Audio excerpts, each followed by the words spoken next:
In the 7th century, Áyona was a well-equipped university. It was making a huge impact both here in the British Isles and further afield. England as a country did not exist then. It was split into different regions or areas. And the local king, King Oswald of Northumbria, sent a message to Áyona requesting that a missionary be sent here. Áyden, who had been trained in Áyona, was sent down here, and when he arrived, he requested of the king if he could set up his training school here on the island of Lindisfarne.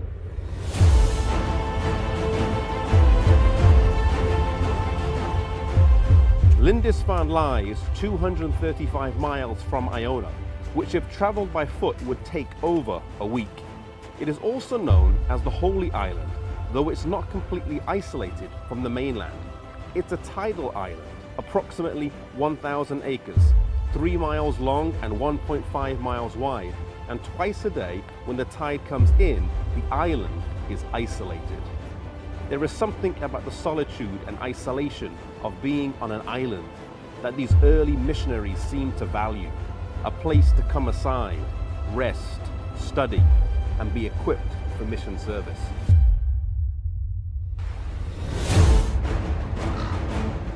Áyden was well balanced in character. He was strong in religious fervor. He was very industrious, and it was said that he was never idle.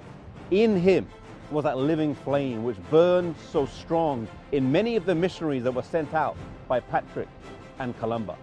He was deeply concerned for the poor and spent much of his life in an effort of ransoming slaves. You see, he had a very practical faith.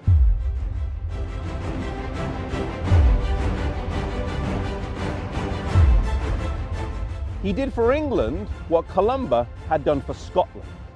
In establishing the training centre here, the fields were used to give work to support the students. They also established other training centres in places like Melrose and Whitby. Áyden was succeeded by Finan, and he established a training centre in Tilbury in Essex and was instrumental in evangelising central England. Finan was succeeded by Coleman. And in 30 years, these three men did a powerful work here in England, and paganism was swept away and replaced by New Testament religion. These great men were not monks as we would understand today, but missionaries maintaining the faith that they had learned on Áyona. In Truth Triumphant, page 127, it reads, "It is no exaggeration to say that with the exception of Kent and Sussex, the whole English race received the foundation of their faith from Celtic missionaries."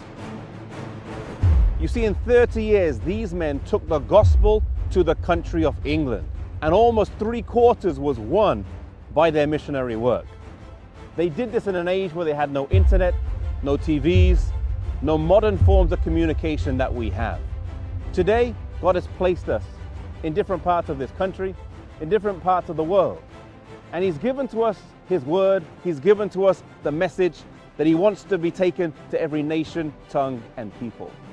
May we be faithful in our local churches and in the communities that our churches are placed in, that we would take the message and share it with those who have not heard that Jesus can come soon.